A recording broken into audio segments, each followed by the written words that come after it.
Hey, what's going on, guys? It's Sean or Mustang 09 bringing you a brand new video, and today we're going to be talking about none other than the brand new 2018 Mustang. Now, I know there's been a lot of talk online about the ugly look of the front end. I'm going to have to go against the grain and say that I don't mind the look. It's way more aggressive.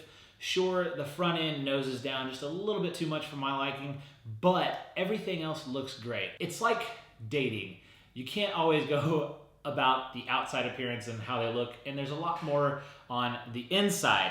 And what I mean by that is the Mustang has this all new technology wrapped inside of it, and you can't just let the looks stop you. Looks are something that can grow on somebody.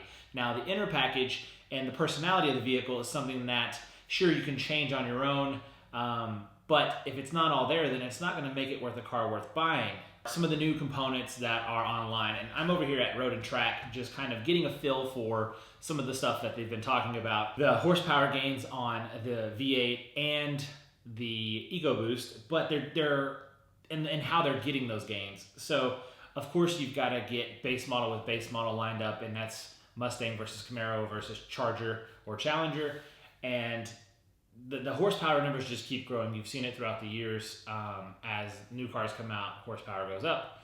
And they've got to do this creatively and in a way where they're not going to damage the vehicles. And so the way they've done it in this car, in the V8 version, is they're upping the compression from 11 to 1 to 12 to 1, which, if some of you guys don't know, that's going to be great for NA cars that are naturally aspirated. But once you start throwing boost at it, I'm curious to see how tuners and people are going to come across that. I just know higher compression is not the way you want to be when you're going with boost, because you're throwing in more air already. So we'll see how that works out. One significant thing that I did notice on here, which I don't know how the internet's going to perceive it, because who else are we going to hate on now? But there are no more V6 Mustangs. That's right, 2018, they're going away. It's just going to be the turbocharged 4-cylinder and the 5.0 V8. Can't wait to see it in person. Is the new cluster. It went from a analog to digital. It's a 12-inch, and this thing is amazing. I've got a picture of it up on the screen right now for you guys to look at. If you can see the way the RPM gauge goes around the top, and I can only imagine that as you get into the red line, the color is going to change red. I don't know if that's for fact. I don't know if I've seen a video on that or not, but in my mind, that just makes sense. I love how it tells you what gear you're in. I hope it does that when it's a manual transmission car and not just auto. The speedo, how it reads real big in the center, and you can clearly see 55 miles an hour. That's what the speed you're going as. Being able to look down and not have to look and see, oh, 52, 4, 6. Okay, I'm going between 54 and 56. I'm going 55.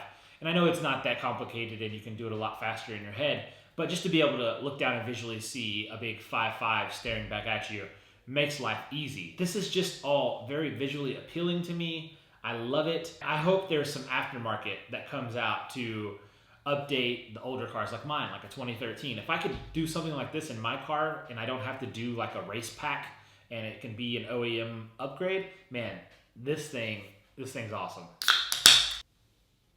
Something else we've got to talk about is the Ford versus Chevy hate, and how I don't know if we're going to be able to do that for much longer. And I say that for a couple of reasons. One, because Ford is now doing this Magna Ride suspension, and I think we can all know this came from Chevy first, and I'm not saying we copied them, but Ford copied them.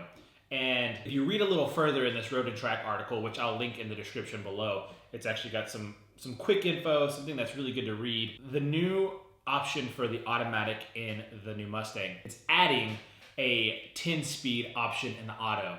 And it says right here that it's co-developed with GM. The transmission promises much quicker shifting and can handle more torque than the outgoing 6-speed auto. So, I mean, 10-speed is insane. And I can only imagine what this car is going to be able to do with the 10-speed auto. We talk about cars now owning the drag strip in the automatics versus the manual transmissions, and that's the 6-speed auto. So I'm interested to see how the 10-speed is going to do. In the article, it mentions how the new Raptor has this transmission, and they're super impressed, as well as the new ZL1. So I can only imagine what this baby is going to do at the track, especially when it comes to not only drag racing but road course racing, and being able to hit optimal shift points and the fine tuning that the aftermarket's going to be able to do with this transmission. The performance pack on the GT is going to come with the brand new Michelin Pilot Sport 4S's. And those are the tires that you've seen all the big YouTubers go out to the Michelin thing in Palm Springs and do a video on. So it's cool that they're coming out real big with this. One, they're supporting YouTubers, which is awesome.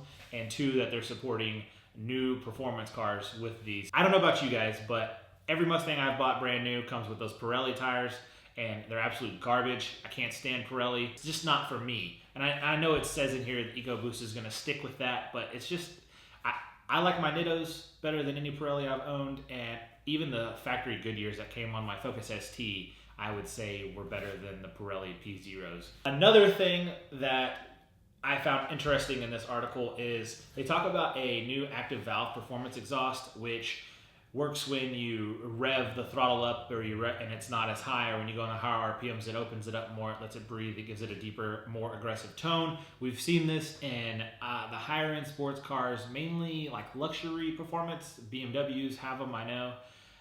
So it's gonna be interesting to see the car in person. There's been a lot of hate over the internet, and I know that there's some of you out there that are kind of like me, and our ugly mugs don't photograph well, but when we're in person, we're not as bad looking. I'm going to take that with this car. I'm going to take the pictures we've seen with a grain of salt. Although I said, I don't hate this thing. I actually like it. I don't think the color that they brought it out with, that yellow-orange color, is the one to show everybody, because that color isn't appealing to the masses as much as a black, silver, or white car would be. I want to reserve my hatred until I can give it proper justice and see it on the road. Because I know when the 15s came out, it was different and not everybody liked it. I mean, I still don't like the rear end on these things. I think the tail lights are hideous.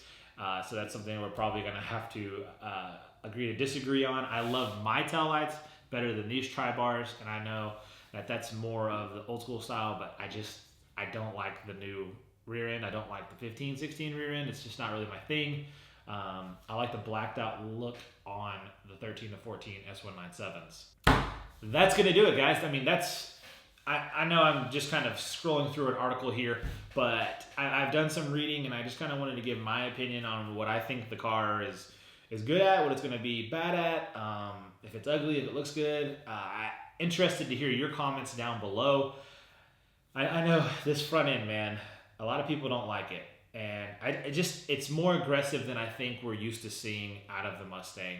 But if you can remember before, the New Edge or SN95, and then they switched to the S197, there was a ton of hate about that car, about how the front end was real square and boxy, and you were just pushing a big toaster down the freeway, and you're not going to be able to go fast. And I mean, you've seen what people have been able to do in the S197s, and it just, I think it's the first look of something that people are really going to grow to like.